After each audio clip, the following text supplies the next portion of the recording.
Okay, welcome. We're kind of sort of going to be finishing up our discussions of AC power. It's not intended to be, again, a really detailed one, but it's hopefully going to give you a pretty good sense of what's happening from an electrical perspective, particularly, again, because this class is focused on renewable energy and its delivery through electric power systems. Hopefully, if you remember from our first class, the motivation is electric energy, renewable energy is very well delivered through electrical lines. It's not so well if it's fuels or other ones. That doesn't mean it can't be done that way. It's just that it's done extremely well and very efficiently. So thankfully, we have a very efficient grid that's highly reliable that allows us to operate that way. But the grid operates on AC, that's what we talked about the last class, but it also operates on three-phase power systems, or three-phase systems. With a three-phase system, you essentially you get three wires essentially that you don't have to provide, so you can save a little bit of money. It has an advantage of really just highly efficient. Your home probably does not have three-phase unless you're really a big load. You tend to get up into restaurants and when they'll start having it, and it's mainly for dishwashers, if you need a lot of heat and you need a lot of power, because a dishwasher at your house, mine runs, it takes an hour to clean my dishes. At a fancy restaurant, or even a dumpy restaurant, how long does it take to wash the dishes? Probably 1 to 2 minutes. And it has to meet all the criteria for sanitation and get all the goop off and whatnot. So you can see, like if you went to Applebee's, for example, they might have a 1,000 amp three-phase service. At your house, you have a single-phase 240 volt, maybe 200 amp service if you're a newer, slightly larger home. So pretty much all power that is what's called grid connected, although that changes a little bit with distributed generation, is three-phase. So we'll talk about that. We'll talk about how we do time domain and phasor representation of AC signals. We talked a little bit about that last class. We'll do more.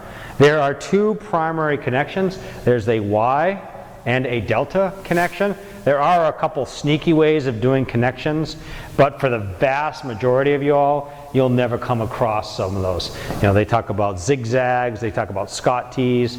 Most people won't actually need to do that. I saw there's a little bit of a blurb on something called a corner delta system. It's grounded delta on a corner, but very few systems use that anymore, so we won't talk about that. We'll talk about the major advantages of three-phase power, and there are some big ones. We'll talk a little bit about three-phase motors, not a ton, but three-phase motors are really what helped transition, and the advantage of AC motors really helped transition away from DC systems. They are very efficient and very cheap. Then we'll look at three-phase generation, transmission, and distribution. All that means is generation is where the energy is sort of put from some sort of mechanical or thermal or chemical form and converted to electricity. That's when we talk about generation, right? We don't create energy, we just convert it.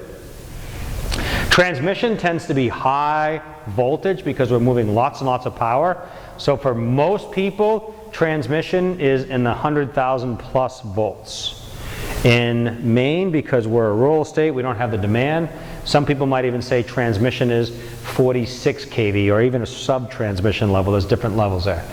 Distribution, anything less 35 kV or less. So usually 34.5 and less. Central Maine Power uses a fair amount of 34.5. If you go to the South Portland area by the mall, they've reconducted a lot of their circuits to do 35 kV. Then we'll talk some transformers, and then we'll talk about residential connections in your house. How does your house actually get wired up, essentially?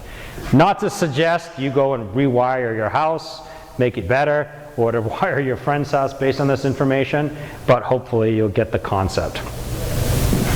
So, a two-pole motor. A two-pole motor is essentially one north and one south. That is defined as two poles, a north and a south. Each one is a pole. You can't have a north without a south and vice versa. So you always have an even number of poles. And what you see is as you rotate, this is just a magnet, it's a north-south magnet. How it got there is sort of irrelevant. It just exists. It could be permanent or it could be because of some current flow through the system. This is the rotating part, so it doesn't necessarily have to have a set of wires. If it's a big generator, it oftentimes does because of some other control characteristics. But on the stator, we certainly have wires because we're generating electricity, right? We're converting one form of energy into electrical energy. And what we see here is we've got 3 independent coils of wire. They're completely independent from each other. They are not touching each other. It's kind of hard to see, but you have phase A going in here, and then this is the other end of the phase. B goes in here, here's the other end. And A goes in that one. So those literally are just a wire wrapped around some sort of magnetic material. It's only when we take these and connect them to each other that they become referenced to each other. So what that means is I can use phase A to return some of the power because I can get my current through and get back to that, right? We always have to go from one end to the other. And so by referencing them to the same location, I actually have voltage potential between each of the phases. So for a 3-phase system, you have A, B, C shown here, and you'll note they all have the same magnitude, and there's a phase shift between them. So the phase shift is, if you look at the zero crossings, between those 2 points is 120 degrees. Between these 2 points is 120 degrees. These 2 points is 120 degrees. So that's very important for us if we're operating the grid, that we have what's called a balanced system, that our voltages all have the same magnitude and all have an identical phase shift of 120 degrees. And we'll see why. Well, we'll see why now. Because, and if I look at a 4-pole machine, all I have is double the number of poles, but that, when we talked about the last class, has to do with the speed of operation. This machine has to run at a lot higher speed, double the speed that this one has to run, because by the time I get to another north, I have to go a full direction around. With this guy, I only have to go halfway around. But the advantage to a system where you have 120 degrees, and this is re-representing this one, but it's a little easier to see on a 2-pole, you have this reference point that we tie to ground. And we don't always directly tie that to ground. In fact, when we have bigger generators, we rarely actually ever tie it to ground. But the concept is, if these are all 120 degrees apart, then the voltage across each of these is going to be exactly the same. Same magnitude, same phase shift means, or 120 degree phase shift means it's the same. So if I'm an electrician and I want to install a motor, I don't have to keep track. All these voltages across the phases are exactly the same. So that is a huge advantage of a 3-phase system. If I had a 4-phase system that did something like this, well, if I measured the voltage between these 2 points, this voltage is the same as this voltage, right? Just vectorially. But is this voltage the same? You can see that 180 degrees makes a huge difference. So that is the reason why we have 3-phase systems. You could have 50 million phase systems if you want, but then that electrician or whoever is installing it has to really keep track of the phases. Is this phase 1, 2, 3, 4, 5, whatever it is? On a 3-phase system, it doesn't matter. You still oftentimes do keep track of it, but in the real world, there isn't an actual need, because one of the things we'll talk about is phase rotation. If a motor or a generator operates in one direction and you don't want it to operate in that direction, at least for the motor, you swap any 2 leads and that swaps direction. Very easy. So here's the Y connection. Y connection is one where all the negatives of those individual phases, so you see all the positive points where the wires come out, it's all in the same location. The negatives all connect to the exact same point. That is the neutral. Why is it called the neutral? Because it's at 0 volts. It has no electric potential under balanced conditions. And that's why we can run this to ground. Because if there's no electric potential here and that's connected to ground, the voltage difference between these two is 0. So you have no current flow in the neutral under balanced conditions.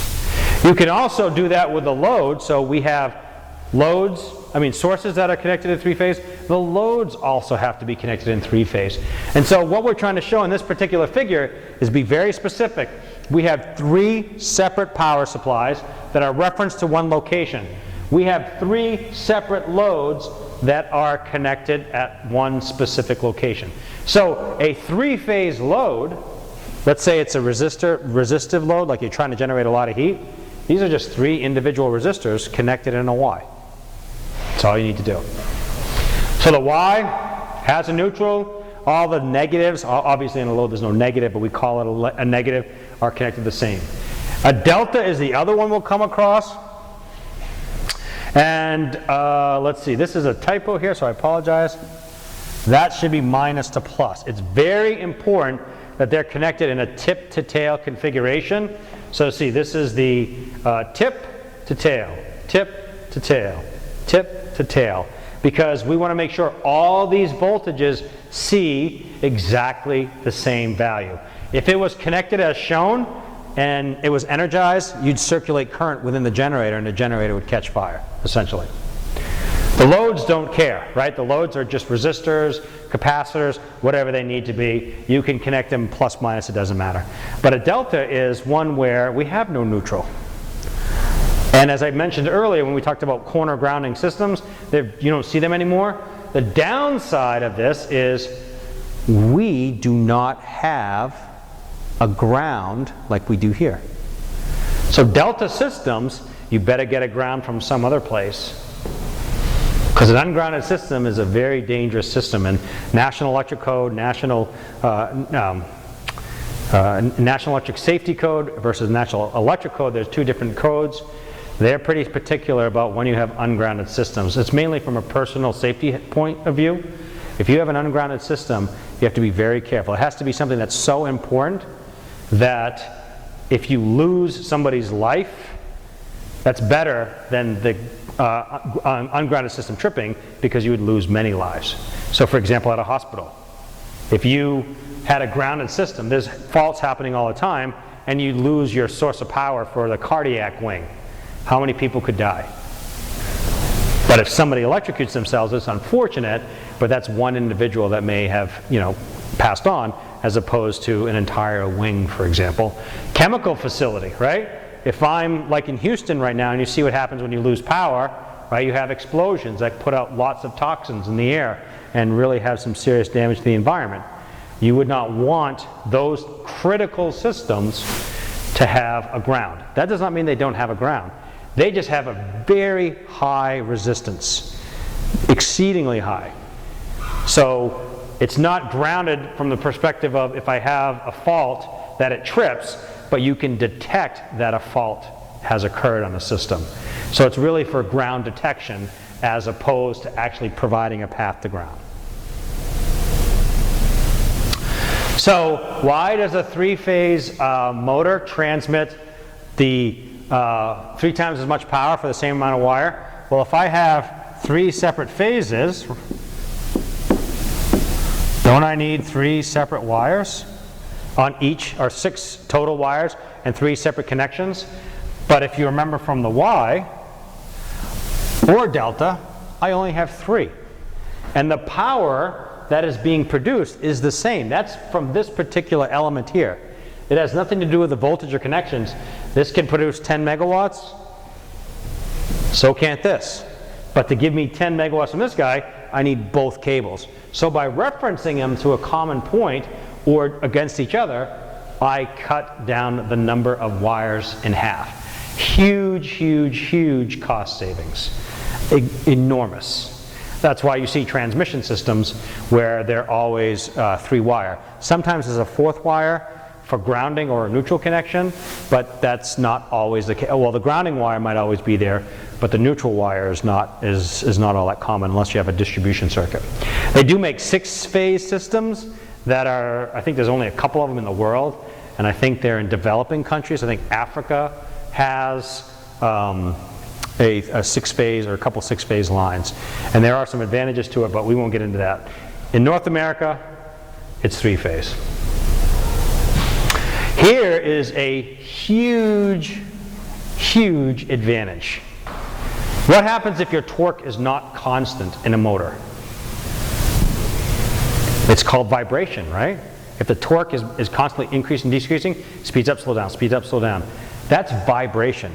That is the fastest way to destroy a motor. If you can produce torque that is constant just by a very basic configuration of the motor, you have made significant improvements in the motor. So constant torque means very little vibration. Perfect for an industry where we need that, we need nice stable pieces of equipment. A three-phase machine also uses less material. Why? Because I don't have to have these other 3 wires going into the motor. That's not an issue for me. Three-phase machines also start incredibly easily. You already have phase shifts, you already get rotating MMFs or magnetic fields. I don't actually have to worry about doing anything. In a single-phase motor, you actually usually have a capacitor. You actually have 2 capacitors. You have a start and a run capacitor. So you have to get phase shifts somehow. And three-phase machines, it's already done for you. You don't have to worry about it. So here is our time domain representation of a three-phase power system. We got to go back to our sine waves. And we've got 3 independent sine waves. And they're not truly independent because we're referencing them to a common point, and now we introduce a phase shift. So my 120 degrees, if you look at the zero crossing, you get 120 degrees of phase shift between each element. And they're all phase shifted amongst each other because if you recall, right, in a unit circle, 360 degrees. I can break each one up into chunks. So this is 120 here, 120 here, and 120 back. So all 3 phases have 120 degree separation. Right? Because clearly I can see here to this point, if I have that drawn correctly, is 120 degrees going in that direction. So that's why this is 2 pi over 3 in radians, or 120 degrees. And you'll note, and it's not shown here, but the magnitudes on those phases are the same. And this applies for voltage or current. It does not differentiate. I represent it as a phasor. I have VA, VB, and VC. And again, I have the 120 degrees of representation here. You'll notice, normally our phasors rotate in this direction. They rotate in a counterclockwise direction, but the 120 degrees goes in any direction. Even this one here, in either way, right, is 120 degrees. So again, that's wonderful if I'm an electrician because this voltage here is the same as this voltage, is the same as this voltage. Just from a vector analysis, you can look and you can take a ruler up if you wanted to, and you can see that all those magnitudes are exactly the same. Phase, the degrees does not matter. So let's calculate some of these magnitudes of voltages, because now we're going to do things differently. We're going to look at a Y-connected circuit, and from this point to this point, this is either called a phase or a line voltage. From these 2 points, that's called a phase-to-phase, or we call it a line-to-line voltage because we're looking across 2 independent phases or lines. So you can see it's probably more conceptually correct to call it phases because these are actual phases, but we don't ever have access to this. We have access to the lines coming into our home or our place of business. So that's why we call those voltages. So this here is a phase voltage. This here is a phase-to-phase or line-to-line voltage, either one. Now the convention, and I don't know how you were taught this, but in electric circuits, when you talk about VAB, it's really a way of saying VA to B. And if you were going to measure with a multimeter here and run your wires out, you have a red and a black. Essentially what that does is it, by default, does a plus minus. Because when you're measuring voltage, you're measuring a potential difference between point A and point B. That's why it's a difference, or VA minus VB, right? So that might be something when you think about it if you're a mechanical engineer, when you think about a pressure, right? Inside a tank versus outside of a tank, what's the pressure?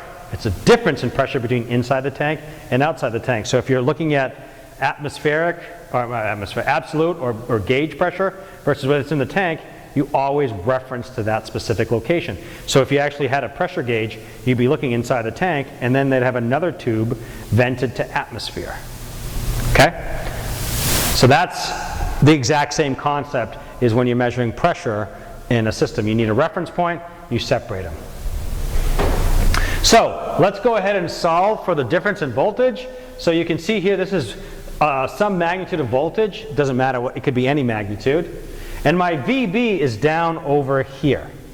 Anytime I subtract a vector, I can add that vector by phase shifting it by 120 degrees. So I take my VB that's at an angle of minus 120 and I add 120 degrees, 180 degrees. So V at an angle of 0 minus V at an angle of 120 is the exact same thing as V at an angle of 0 plus V at an angle of minus 120 plus 180 degrees, right? To get this vector here, I've rotated it 180 degrees, or negative 180 degrees. It's the same thing, right? Because we're doing the unit circle. When I do that, what do I have? I end up with a magnitude of my line-to-line voltage, or phase-to-phase voltage, which is the same as my phase voltage, but multiplied by the square root of 3. So whenever you hear about a 120, 208 volt system, that's because the individual phase voltages are 120, but the phase-to-phase voltage is 208. How'd they get to 208? It's 120 times square root of 3. The other thing to note is this is VA, VBA is up here. If you did the math, you would see that's 30 degrees, but if also you did a protractor and you're really precise about drawing things, you would see a 30-degree phase shift between VA and VAB. So that probably is not going to be super duper important for most people in here, but one of the items of concern is you start to hear, like when you have delta Y configurations, sometimes you'll hear about a 30-degree phase shift. For example, there's a phase shift between the upper part of campus and the lower part of campus. There are two electrical circuits that come in to campus. You cannot connect those two because of that 30-degree phase shift. So that is not something, you'll do a lot of, but it's somewhat important from a perspective of what does this mean to me and where does that phase shift come from. It's just really the adding of the vectors, or subtracting. So we can do, for a Y connected, we have our base ones here. We have VA, VB, and VC, and we can solve for the voltages between any of the phases, VA to B, VB to C, and VC to A. That's a typical convention, but you could do VBA, VCB, and VAC. It doesn't matter. Electrons don't care which way they go. It's just a convention for us. So here are the voltages, and again they're perfectly balanced because the magnitudes are the same, but the angles are off by 120 degrees. So now I want to take the difference between the two, right, the potential difference, and I end up with our original term, square root of 3 times voltage, and my original angle, which we oftentimes will assume 0, plus 30 degrees. If I do that for VBC, which is here, I've got VB minus VC, so I have a dashed line here, and you can see that that's at an angle of minus 90 degrees. It's still 120 degrees, right? So you'll notice the difference between these two is 120. So phase voltages are 120 degrees out of phase with each other. Line to line or phase voltages are also 120 degrees. And you can see the same thing for VCA. So if you have a balanced set of phase voltages, you'll end up with a balanced set of phase to phase voltages, which is really, really nice, really important for us. Okay, questions on that? So for our Y connection, we can see here that our individual numbers are our phase voltages. are VAB. Sometimes, and I'll mix these up and I apologize, it's the line voltage or line-to-line voltage is what I try to be more consistent on, because some people get confused whether it's just a single line. But if you just say phase voltage or line-to-line voltage, you should be okay. And you'll notice that the current coming out of the individual power source is also the same as the current going through the line. So in a Y-connected circuit, our phase currents are exactly the same as our line currents. So these two are the same. And that's really important to us. We already did the line-to-line voltages are the same as the phase voltages multiplied by the square root of 3. You'll note we're not worrying about this 30-degree phase shift here. If we take a single-phase power source, right, we know that power is VB times IB conjugate. This is S. I've got 3 of those, right? 3 separate phases. So I can add VA, IB, IA conjugate, and VCIC conjugate. Those are the individual ones. But because I'm looking at the difference in angle between these two, the magnitudes are all the same. So for total 3-phase power, I can solve that by just taking one phase and multiplying it by the conjugate. So for 3-phase total power, it's voltage of one phase times the current of one phase times 3. That's what we have here. Now if we do a substitution, right, this should be V line. Sorry about that. If we do a substitution here, we see that V line equals square root of 3 V phase. So V phase equals V line over the square root of 3. And if I substitute that into this equation here, right, you see that 3 is divided by square root of 3, which gives me that term. So these two are exactly the same. It just depends if you use line or phase voltages. They should be the same. Okay? That's in a Y-connected circuit. In a delta-connected circuit, it's a little bit different. Delta-connected circuit, you can see this is the line and this is the phase. So in this case, we have 2 phase currents, right, in the delta that are the creation of the line current in there. So line currents and phase currents are different, but phase voltage, right, because this is V phase, well, that's the same as the cross the line. So the line voltages are exactly the same as the phase voltages. What gets different is the currents. So now we can see that we can subtract. If we want to know what the current is for IA, we take IAB and we subtract IAC because we're assuming that those are going in different directions, which is actually the case. They would be going in different directions. And when we do that, what do you know? You end up with a square root of 3 again. So my line current is going to be equal to the square root of 3 times the magnitude of my phase current.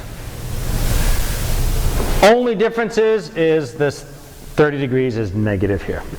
But if you think about it from a line and a line perspective, you get the 30 degrees. So you can see here, this is the individual phase, this is the line, this is 30 degrees. And everything that I did before in terms of phase shifting things and calculating powers is the same. This equation has not changed. The difference is if I've got a line current, so that's on the next slide, if it's on the value here, I now have an I line, which is different. I phase and I line are the same.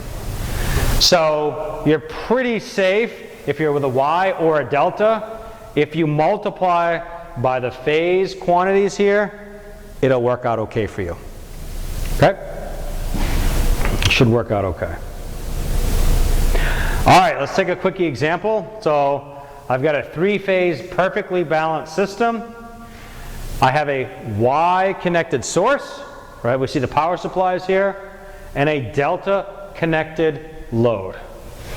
And that's fine too. I don't have to have Y connected to Y or delta connected to delta. The loads don't care and the sources don't care. As long as you don't exceed the ratings, it's perfectly fine.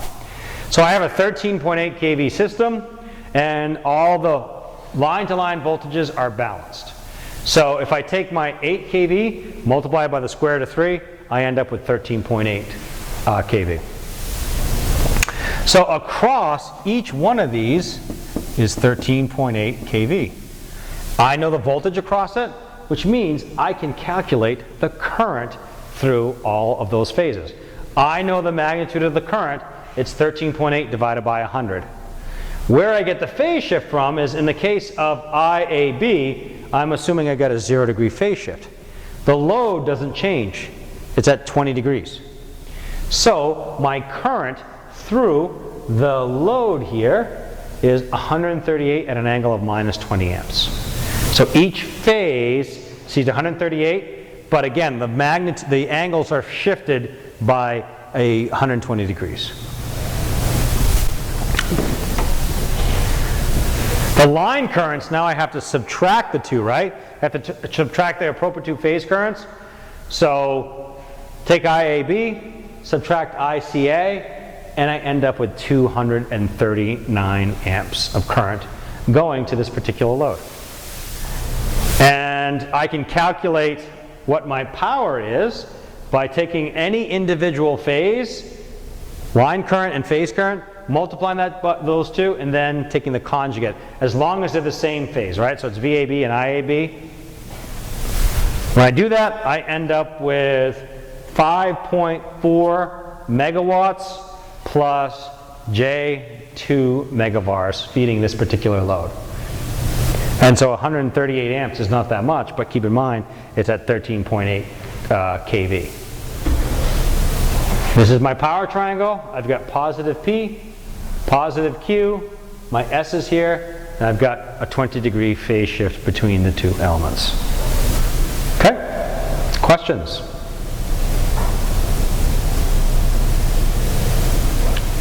Okay, so we're going to talk a little bit about three-phase motors, and in particular, we're going to really focus on an induction motor. A synchronous machine operates on a slightly different principle.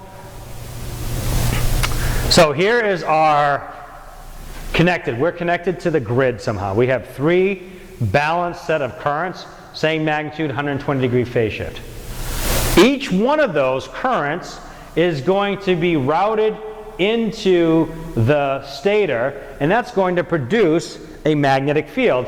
And its magnetic field strength is going to be dependent upon where you are in the sine wave. So clearly, when I'm at this point, what I'll end up with is the flux from IA is going to be at a maximum. The flux from IB and IC are going to be much, much smaller.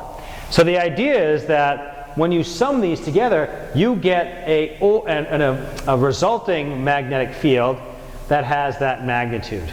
And as I start to go negative or go closer to 0, then the phi sub a's will drop in magnitude, phi c, all these things will start to shift. What's most important is this resulting vector here has exactly the same magnitude regardless of where you are in time.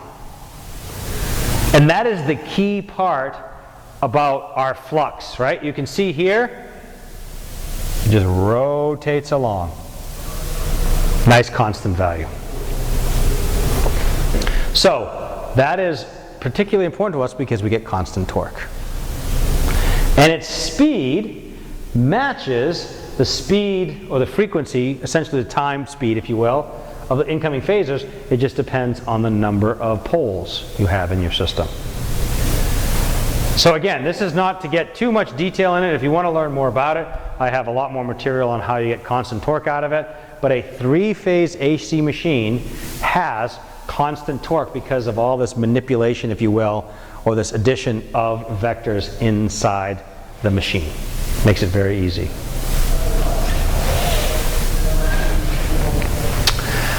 For our mechanical engineering friends, we have mechanical power is torque times angular velocity, right, because it's rotational. So we use angular velocity and torque.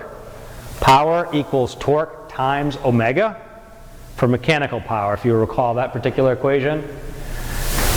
Our efficiency, so if this is a motor, the power going into the motor is electric, and the power delivered to the shaft is mechanical. Okay? It will not be 100% efficient for a bunch of reasons. One of the biggest reasons is this is a coil of wire. That means it has resistance, and you get I squared R losses in those coils of wire. So you will not get that. Also, when you think about efficiencies, motors have lots and lots of bearings. Well, not lots and lots, but you usually have a couple sets of bearings in a motor, and those are not frictionless. Well, when I lived in Washington, D.C. a few years ago, they used silicon hockey pucks as a way to try to get as frictionless as possible. And I even worked on some Navy submarines that used magnetically levitated bearings. Literally, use a magnet, elevate the entire shaft, and it rotates in air. So very, very little resistance. For the submarines, the big reason why they did that is for the quiet, right? If you had a contact with the bearings, that always created noise. So no matter how well made the bearings were, they would degrade over time, and then that would create a signature noise, and that's how you find submarines in the ocean, right? You're listening to very specific noise. So we know what our efficiency is. It's the mechanical out divided by PN, and then our power factor is only for for the power, the electric power. And inside these things we have coils of wire, which means they need magnetic energy. So we do not have unity power factors in motors. We have a power factor less than 1. This equation does not change. Still square root of 3 V line, I line conjugate. And then here we've connected a 3-phase motor. And you'll notice only 3 wires going in. Again, it doesn't matter if it's delta or Y. You don't have to connect the neutral, because the neutral should be at 0 volts, so it doesn't need to be connected. This rotates because these are connected to the stationary part. This drives a rotor because the magnets are chasing each other. So this north-south is connected to the shaft, and that's how you get mechanical output. So all the transition from electrical to mechanical power happens through these magnetic fields, the north-souths. All right, that's pretty useful. So let's take a look at a 3-phase motor. 3-phase 208 volt motor. By the way, that's a fairly big motor for 208 volts. Its efficiency is 95%, which is a pretty darn efficient motor. Anything over 90% is a pretty good motor, a pretty good efficiency. Its power factor is actually pretty low. Usually you like to see those at 0.9. We would like to determine what the real power is, total apparent power, which is our S value, and the full load amps current, just the magnitude of the current. So, easy enough to do. It's rated at 200 horsepower. That's what it's actually producing on the shaft. It'd be really frustrating if you're a mechanical engineer saying, I need you to give me a 200 horsepower capable motor, and I say, great, I've just provided you a 200 horsepower motor, but that's only the electrical input power. You only care about the shaft horsepower.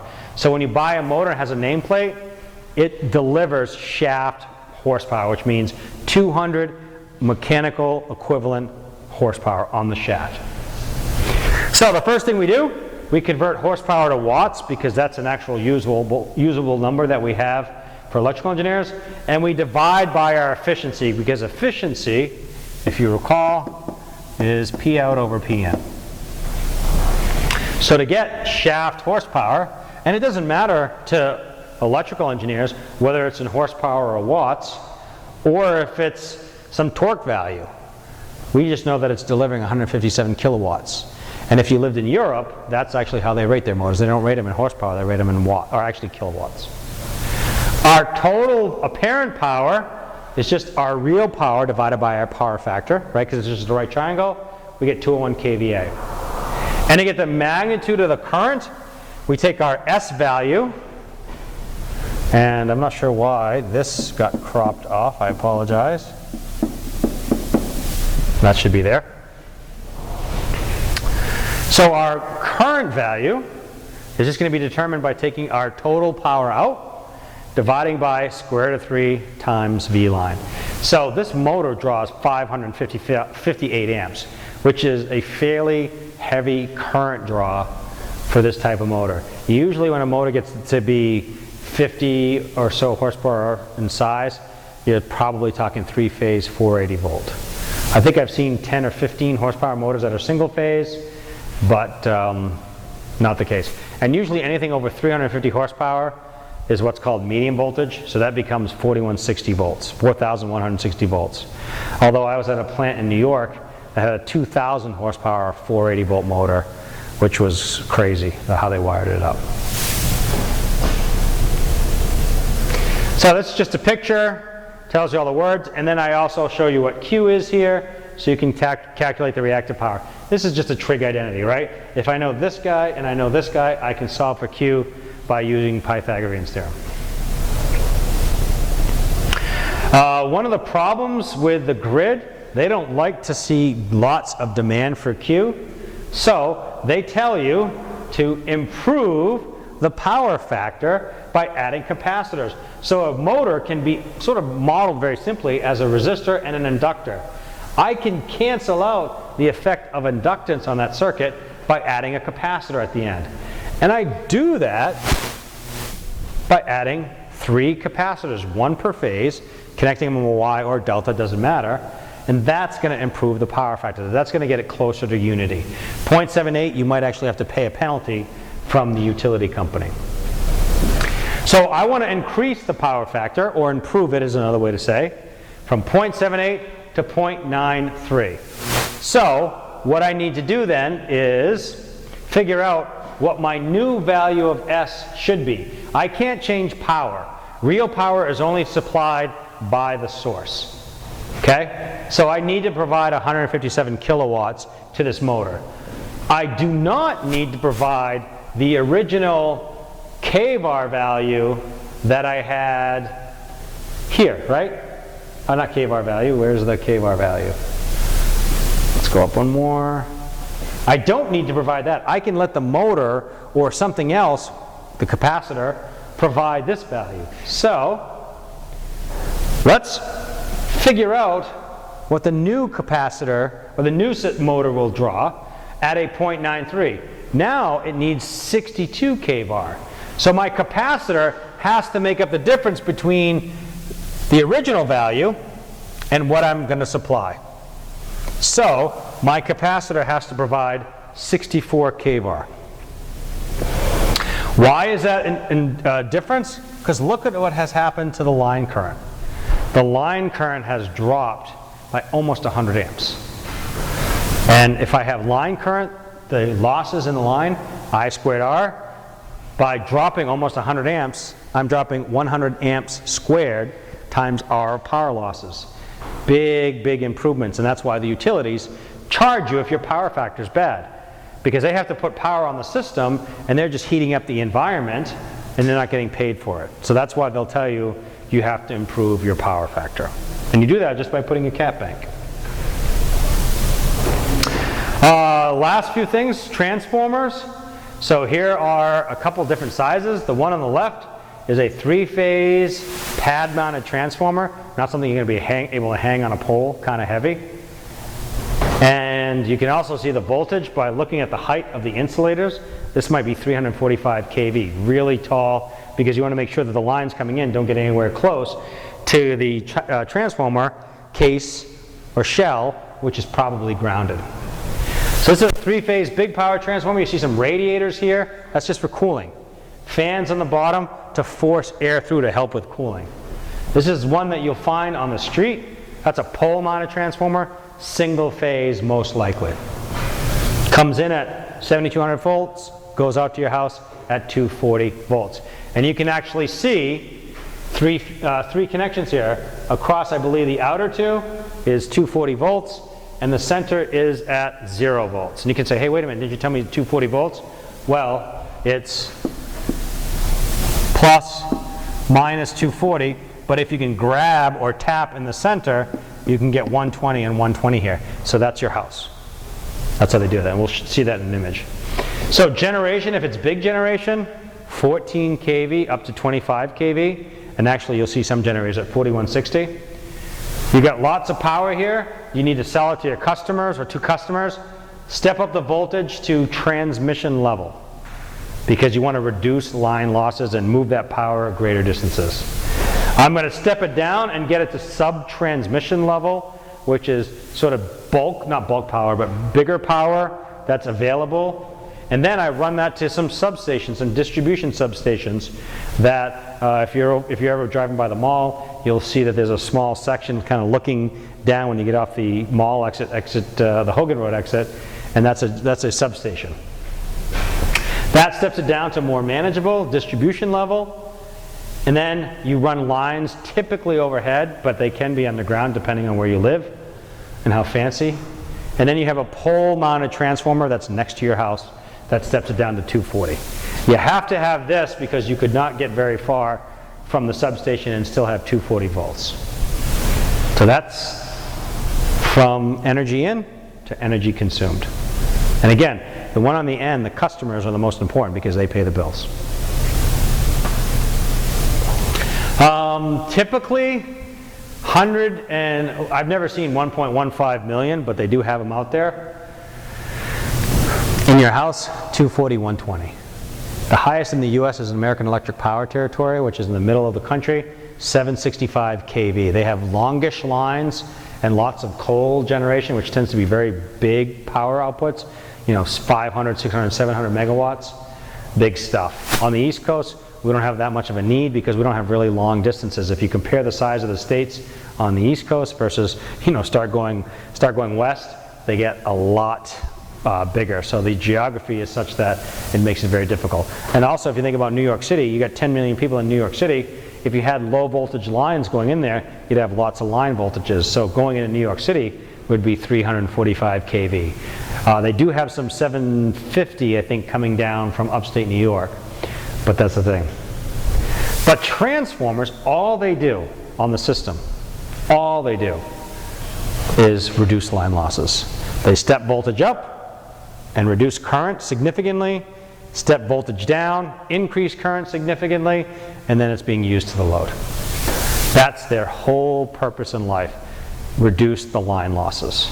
You still can have lots of current, but if you have lots of current very close to the load, you can reduce your line losses. And it's all because of I squared R.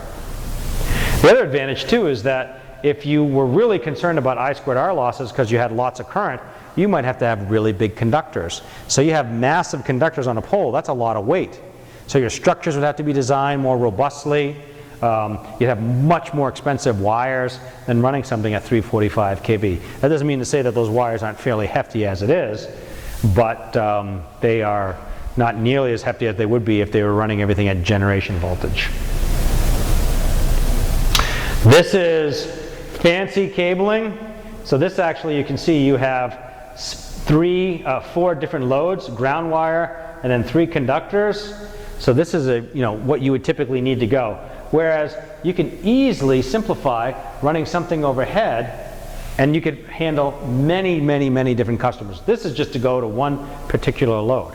And you can see the size. I mean, obviously you can't get a sense of the scale, but you can see how challenging it is. You've got 4 different wires going from a power station into the loads. Over here you got 1 wire dropping down to a transformer, and then you go from there. So this would be much more expensive to feed the number of loads that a utility is supposed to service or does support. So here's your house. I show a 3-phase line, or this picture shows a 3-phase line. Doesn't need to be, could be single phase. I have a single phase can here producing 120/240. This goes into your weatherhead at your home, over to your electric meter, and then your circuit breaker. From a electrical perspective, if you were going to model it, here's the high voltage side, so this is the overhead lines. Single phase transformer steps it down to 240 volts. Across that, you center tap the transformer and ground it, and then you have 240 volts for your electric ranges and your dryers, and then your single phase loads are your lights, outlets, etc. And the advantage is I can go across any phase and get 120 volts. So remember, we're trying to simplify the connection. How difficult would it be if you went from 0 to 240 to 360? But by having this neutral connection, each individual load has 120 volts. That does not mean to say that at your house you actually don't have something configured differently, because at your house you actually do keep track of the colors. Black is usually hot, white is usually neutral, but if you have a 240 volt line, you have two blacks. Typically you have a red, black, and then you have a white. The red and black would be hot lines showing different phases. The white would be neutral, and then oftentimes you have a ground that is usually just bare. So there's no insulation on it. You don't want it to be insulated, because if it's insulated, that means that if there's a problem in the cable, it can't get back. Some cables also have the green insulation around it, but it's really not important for you to have that. You can just, unless you have an isolated ground for whatever reason. So this is just kind of showing it at your house. This one is shown connected across two phases, but you could connect it phase, and you could run that to ground, and that would work perfectly fine. You'll notice the V1 and the V2, these are both 120 degrees, but they're 180 degrees out of phase with each other because of the tap. And then when I take the difference between the two, the plus and the minus, I get what my house needs for all voltage levels. In Europe, I believe, and I've never been to Europe, so I don't know, all they have is an equivalent to that. I don't think that they have any single phase loads. So what's the advantage? It might be just a more simplistic way of configuring things. I'm not sure why our friends in Europe decided not to do a single phase, 120/240 volt system. I think it's all 220 there, but there may be some advantages. And once it becomes a legacy thing, it's pretty hard to change. So that's it for today's presentation. There should be a quiz opening up at about this time. So that'll be due in 1 week. You have 3 opportunities for the multiple choice to get the correct answer. So keep track of what you've done. If you've got a mistake, then you should be good. You should be able to figure out, okay, let's rule that one out. That wasn't the right answer, so let's go to the other 2. Yes, sir? Will it tell you which questions are wrong? Yes. Yep. Should tell you that. And this is the last class you'll see me for a couple lectures. David Dvorak will be in on Thursday. Any questions? Okay. Have a great day. See you later.